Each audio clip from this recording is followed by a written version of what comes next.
आदाब अर्ज़ है, आप देख रहे हैं एडीएन उर्दू न्यूज़ और आपके साथ मैं हूं डॉक्टर सैयद वहाबुल हक। खबरों के सिलसिले को शुरू करने से पहले आइए डालते हैं एक नज़र दिन भर की अहम खबरों पर। मराठा रिजर्वेशन के लिए फिर शुरू हुई कानूनी जद्दोजहद। विनोद पाटिल ने सुप्रीम कोर्ट में दाखिल की नजरसानी पिटीशन। ज़हनी तनाव से बचने के लिए सब्र और ईमान के साथ हालात का करें मुकाबला। मौलाना समीउल्लाह नदवी ने की शहरियान से अपील। हरसूल वार्ड में कायदीन और जिम्मेदारों ने अपने खर्च से शुरू किया नई ड्रेनेज लाइन का काम। और कैंसर हॉस्पिटल की संगीन लापरवाही से मरीजों और शहरियान की जान खतरे में। अस्पताल के अहाते में फेंका जा रहा है जहरीला बायोवेस्ट कचरा। अब खबरें तफसील से। मराठा रिजर्वेशन बहाल करने के लिए अब एक बार फिर कानूनी जद्दोजहद शुरू हो चुकी है। रिजर्वेशन तहरीक के सरगर्म लीडर विनोद पाटिल ने सुप्रीम कोर्ट में नजरसानी पिटीशन दाखिल करके असर नौ समाअत की दरख्वास्त की है। मराठा रिजर्वेशन मंसूख होने के बाद पिटीशन दाखिल करने वाले विनोद पाटिल ने एक बार फिर रिजर्वेशन के हुसूल के लिए सुप्रीम कोर्ट में असर नौ समाअत के लिए पिटीशन दाखिल कर दी। इस बार दाखिल की गई पिटीशन में 54 नुकात पर गौर करने के लिए सुप्रीम कोर्ट से दरख्वास्त की गई। रिजर्वेशन में 50% की हद को पिटीशन में चैलेंज किया गया। इसी के साथ बैकवर्ड क्लास कमीशन की सिफारिशात पर भी गौर करने की दरख्वास्त की गई। विनोद पाटिल ने एक बयान में कहा कि मराठा समाज को रिजर्वेशन बहाल करने के लिए असर नौ समाअत के लिए ये पिटीशन दाखिल की गई है। रियासती और मरकजी हुकूमतें इस बार रिजर्वेशन को यकीनी बनाने के लिए ठोस इक़दाम करें। पिछले महीने में ही सुप्रीम कोर्ट ने मराठा रिजर्वेशन मनसूख किया था, जिसके बाद मराठा समाज में मायूसी और नाराज़गी के मिले जुले असरात नज़र आ रहे थे। अब दोबारा पिटीशन दाखिल करने से इनमें रिजर्वेशन की दोबारा उम्मीद जागी है। मराठा आरक्षणासंदर्भात न्यायालयाने पुनर्विचार करावा यासाठी रिव्ह्यू पिटिशन आज समाजाच्या वतीने आम्ही दाखल केलेली आहे। यामध्ये प्रामुख्याने न्यायालयाच्या वतीने न्यायदान करत असताना 3 मुद्दे समोर आलेले आहे। एक, हा अधिकार राज्याला का केंद्राला, याच्यावर केंद्र सरकारने रिव्ह्यू पिटिशन दाखल केलेली आहे। राहिलेले जे 2 महत्त्वाचे मुद्दे आहेत, 50% मर्यादा व मागास आयोगाचे रिपोर्ट। 50% मर्यादा संदर्भात आम्ही स्पष्ट केलेलं आहे की इंदिरा साहनी खटल्याचा संदर्भ देऊन न्यायालयामध्ये याच्यामध्ये न्यायदान केलेलं आहे। ज्यावेळेस इंदिरा साहनी खटला देण्यात आला त्या इंदिरा साहनी खटल्यामध्ये स्पष्टपणे सांगण्यात आलं होतं की हा निर्णय 16/4 साठी असेल, परंतु मराठा आरक्षण हे 15/4 मध्ये आहे।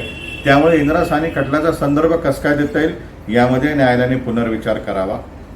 दुसरा मुद्दा, मागास आयोगाच्या रिपोर्ट संदर्भात सांगण्यात आला होता। मागास आयोगाच्या रिपोर्टमधले अर्ध्यापेक्षा अधिक मुद्दे न्यायालयाने स्वीकारलेले आहे। न्यायालयाने मराठा समाजाची लोकसंख्या 30 ते 32% आहे हे देखील स्वीकारलेलं आहे। मग प्रश्न असा पडतो, मराठा समाजाचा प्रतिनिधित्वाची आकडेवारी काढत असताना न्यायालयाने राहिलेल्या 50% मधून काढलेली आहे, जेव्हा की हकीकत अशी आहे की 50% आरक्षित वर्ग हा राहिलेल्या 50% मध्ये देखील कॉम्पीट करतो।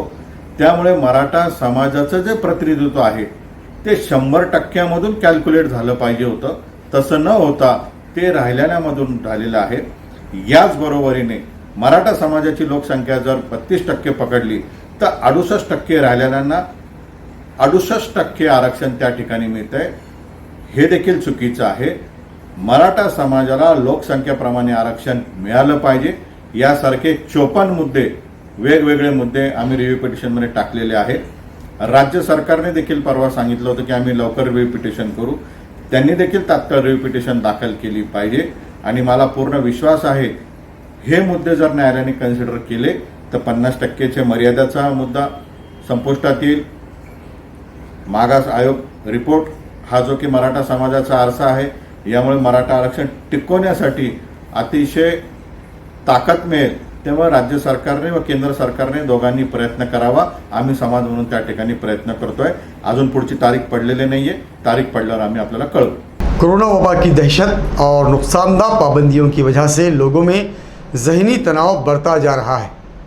इन हालात में कमज़ोर आसाब वाले अफराद के ख़ुदकुशी के वाक़यात सामने आ रहे हैं। मौलाना डॉक्टर अब्दुल समी नदवी ने ADN से मुलाकात में कहा कि हम सब्र और अल्लाह पर यकीन के साथ हालात का सामना करें और अपने वक्त का सही इस्तेमाल करें ताकि ज़हनी तनाव कम होने से हम में हालात का मुकाबला करने की ताकत पैदा हो। कि आज के दौर में ख़ुदकुशी का जो रुझान परवान चढ़ रहा है, इसकी वजूहात क्या है?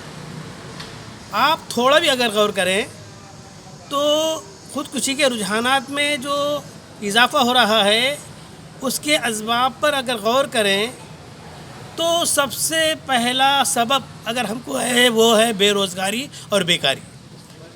बेरोज़गारी और बेकारी जैसा कि हम जानते हैं खाली दिमाग शैतान का घर होता है।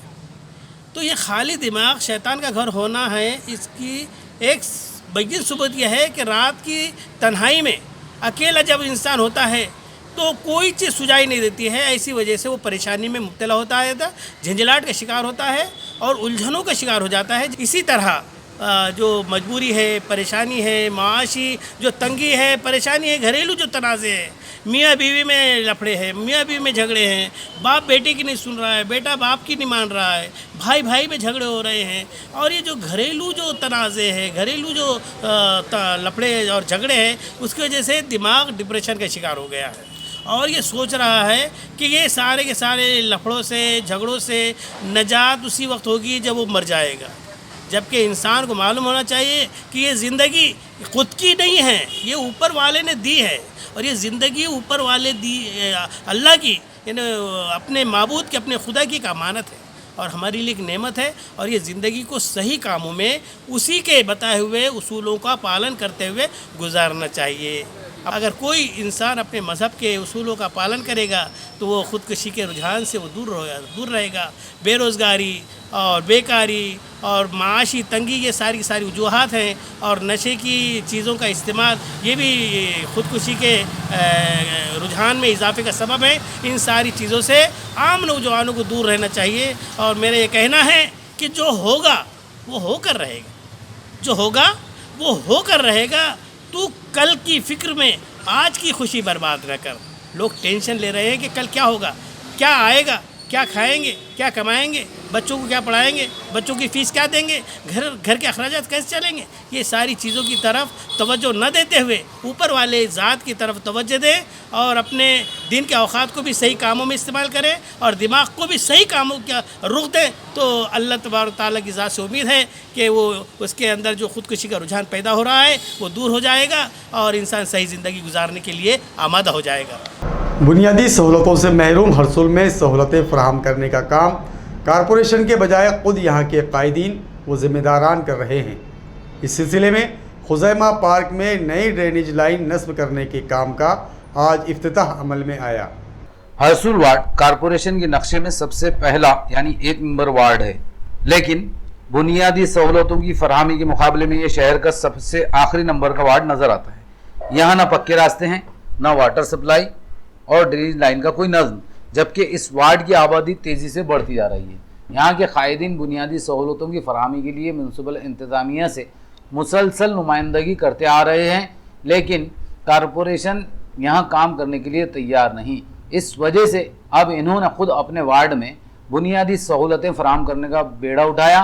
इसी सिलसिले में ADN के डायरेक्टर तैयब पटेल, जामा मस्जिद कमेटी के सदर यूनुस पटेल, कब्रस्तान कमेटी के सदर फारूक पटेल ने खुद आगे बढ़कर खुज़ैमा पार्क में 2500 फीट लंबी ड्रेनेज लाइन डालने का फैसला किया। इस काम के लिए तैयब पटेल ने 5 लाख रुपए, यूनुस पटेल और फारूक पटेल ने फीकस 2-2 लाख रुपए और खुज़ैमा पार्क के साकिन ने अपनी तरफ से 1 लाख रुपए जमा किए। इस काम का इफ्तिताह आज मुफ्ती जाकिर कासमी के हाथों और मौलाना शमसुद्दीन की दुआओं के साथ अमल में आया। इस प्रोग्राम में मौलाना नईम कासमी, नाजिम पठान, गौरव जायसवाल, गणेश पवार, YK बिल्डर्स, हाजी जब्बार, विशाल मस्के और जावेद पटेल के अलावा कसीर तादाद में साकिनीन मौजूद थे। आज वार्ड नंबर 1 खुज़ैमा पार्क हरसुल ये एरिया में ड्रेनेज लाइन का 2500 फीट काम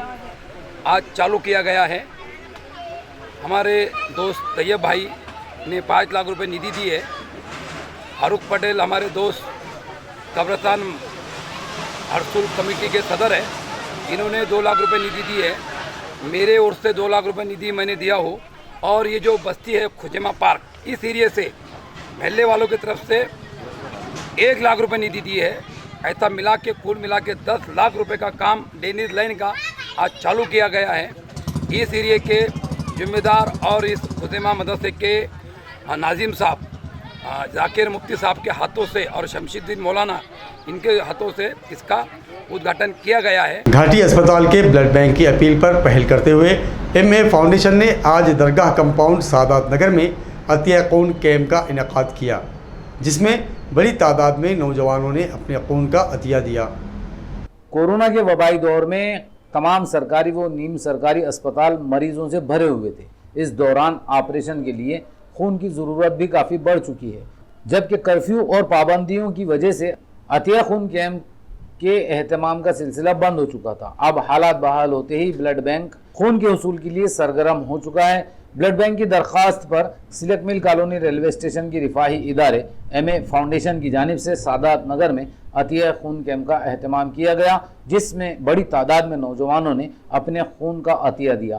कैंप को कामयाब बनाने के लिए फाउंडेशन के अब्दुल नवीद, जुबैर लाला, मिर्ज़ा शमीम बेग, असलम दांडे, शेख मुस्तफ़ा मूसा, मिर्ज़ा मुसैफ बेग, शेख ज़हीर, शेख असलम, शाहरुख खान और मतीन खाजी वगैरह ने अहम किरदार अदा किया, जिसमें अभी तक 21 लोगों ने अभी तक ब्लड डोनेट कर चुके हैं और अभी ये कैंप 4 बजे तक चलेगा और इंशाल्लाह ये अल्हम्दुलिल्लाह हम 150 तक क्रॉस करेंगे इंशाल्लाह, क्योंकि हमारा जो सब टैब हुआ है हमारी कॉलिंग की वजह से हमारे फाउंडेशन के बच्चे जो हर पहले तो हम पिछले साल से लेके अभी तक हमने कम से कम ये हमारा 6ठा ब्लड कैंप है। 1.5 साल में हमने ये 6ठा ब्लड कैंप है हमारा और आगे भी हम इसको चालू रखेंगे। अभी ये कोरोना काल की वजह से हमको घाटी ब्लड बैंक से फ़ोन आया कि भाई हमारे पास थोड़ा ब्लड की कमी है, तो इस वजह से हमने ये कैंप ऑर्गेनाइज़ किया। जैसा तो हर 3 महीने को हम एक ब्लड डोनेशन रखते ही है। आलमी योगा दिन के तहत आज आम खास मैदान पर ज़िला कलेक्टर सुनील चौहान के हाथों शजरकारी मुहिम का इफ्तिताह अमल में आया। मुहिम का एहतमाम औरंगाबाद स्पोर्ट्स लवर एसोसिएशन ने किया था। कोरोना के वबाई दौर में ऑक्सीजन की अहमियत काफ़ी बढ़ चुकी है। माहौलियाती आलूदगी के जहर से फ़िज़ा मसमूम हो चुकी है। इन हालात में दरख्तों की हिफाजत और नशो नुमा पर जोर दिया जा रहा है। माहौलियात के तहफ़्फ़ुज़ की खातिर आज सुबह आम खास मैदान पर शजरकारी का प्रोग्राम रखा गया। ज़िला collector Sunil Chauhan, RDC Jadhavar, district sports officer Kavita Navande के हाथों यहाँ पौधे लगाए गए। प्रोग्राम का एहतमाम औरंगाबाद स्पोर्ट्स लवर्स एसोसिएशन के अजहर पठान, जावेद पठान, नईम सर, साजिद पटेल, शेख मुख्तार और सतीश वानखेड़े वगैरह ने किया था। योगा दिन के तहत आज सेहत अम्मा से मुताल्लिक़ बेदारी मुहिम के लिए साइकिल रैली का एहतमाम किया गया। रैली का इफ्तिताह करते हुए ज़िला कलेक्टर सुनील चौहान ने कहा कि कोरोना वबा में अपनी सेहत और माहौलियात के तहफ़्फ़ुज़ की खातिर फ़िक्रें बढ़ रही हैं, इसलिए हर शख्स खुद अपने आप को सेहतमंद बनाने के लिए कोशिश करें। 21 जून को योगा दिन के पेश नज़र आज डिस्ट्रिक्ट स्पोर्ट्स ऑफिस और औरंगाबाद ज़िला साइकिल संगठन की जानिब से एक साइकिल रैली का एहतमाम किया गया। क्रांति चौक पर ज़िला कलेक्टर सुनील चौहान ने रैली का आगाज़ किया। मुख्तलिफ रास्तों से होती हुई ये रैली कलेक्टर ऑफिस पर पहुंचकर ख़त्म हुई। रैली में district sports officer Kavita Navande, cycle संगठन के सदर निखिल कचेश्वर, चरण सिंह संघा, अतुल जोशी, स्केटिंग एकेडमी के भिकन आम्बे, योग एंड स्पोर्ट्स वेलफेयर एसोसिएशन के सदर राजेंद्र वानी और साइकिल रेस में हिस्सा लेने वाले नौजवान मौजूद थे। इस मौके पर ज़िला कलेक्टर ने कहा कि सेहत की हिफाजत के लिए इस तरह के मुकाबलों की ज़रूरत है। कोरोना वबा ने लोगों में अपनी सेहत और माहौलियात के तहफ़्फ़ुज़ की अहमियत को उजागर किया।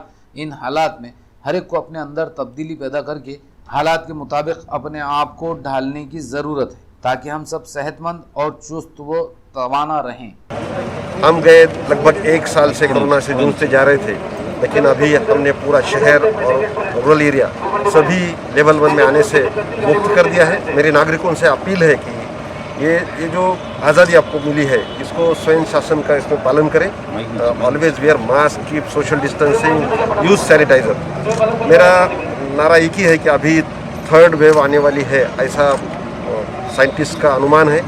तो सभी नागरिक ने अगर स्वयं शिस्त का पालन करें तो हमारा औरंगाबाद ऐसे ही खुला रहेगा, जिसमें हम साइकिल रैली कर सकते हैं, हमारे खुद के रोजगार चला सकते हैं। वी कैन डू एवरीथिंग, बस सेल्फ डिसिप्लिन इज मस्ट। और इसके साथ साथ सिर्फ साइकिल रैली नहीं होगी, कल हमारा अंतर्राष्ट्रीय योग डे भी है। उस अवसर पर और आज भी दोनों अवसर पर हम सिटी को क्लीन करने की कोशिश करेंगे। कुछ एरिया में हम स्वच्छता ही सेवा इसका पालन करेंगे, झाड़ों के प्रति या पर्यावरण के प्रति हमारी संवेदना जगाएंगे, जैसे कि हमारे पर्यावरण मंत्री आदित्य जी ठाकरे और हमारे माननीय मुख्यमंत्री जी और हमारे पालक मंत्री जी, सबका एक ही नारा है कि शहर सुंदर हो और हरित हो। बस इसके लिए हम प्रयत्न करेंगे। नाजरीन, अब वक्त हो चला है एक मुख्तसर वक्फे का। खबरें अभी और भी हैं, देखते रहिए एडीएन उर्दू न्यूज़।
नाजरीन, वक्फे के बाद आप सभी का दोबारा खैर मकदम है। बायो वेस्ट कचरे में लापरवाही बरतने पर म्यूनसिपल इंतज़ामिया प्राइवेट अस्पतालों से भारी जुर्माना वसूल कर रही है, लेकिन कैंसर अस्पताल में खुले आम बायो वेस्ट कचरे के मामले में संगीन लापरवाही बरती जा रही है।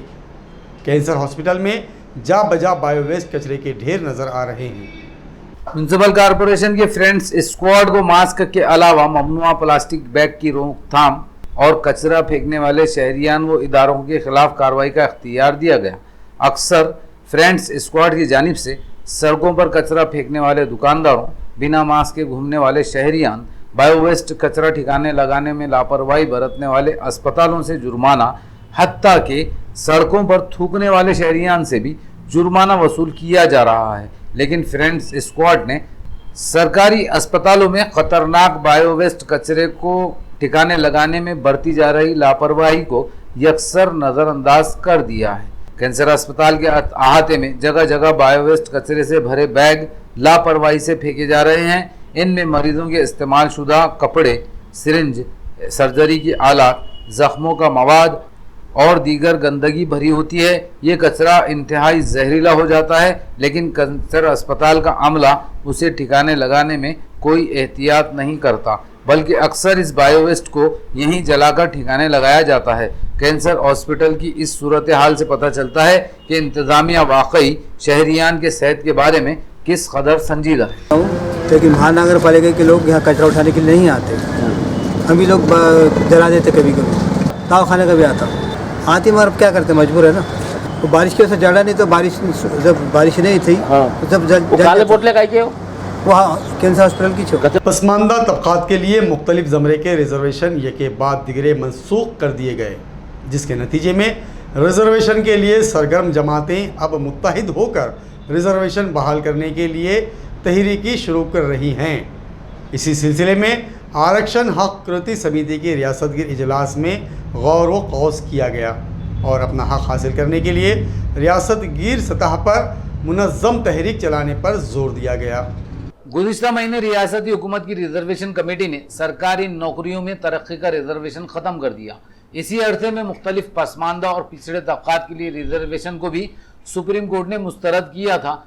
यके बाद दीगरे इन फैसलों से मराठा समाज के साथ साथ ST, SC, OBC और अक़लियती तबकात में ज़बरदस्त बेचैनी का माहौल है।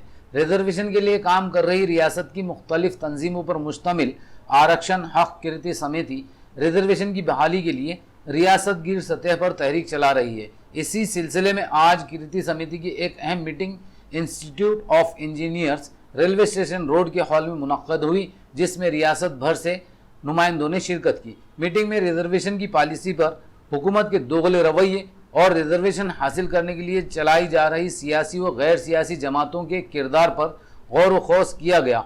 इजलास में तय किया गया कि 26 जून को मुनाकिदा आक्रोश आंदोलन को मौसर बनाया जाएगा। मीटिंग में कीर्ति समिति के मेंबर संजीवन गायकवाड़, अशोक कामड़े, राजधर दांडगे, SS भगत और BK अदमाने समेत कसीर तादाद में मेंबरान मौजूद थे।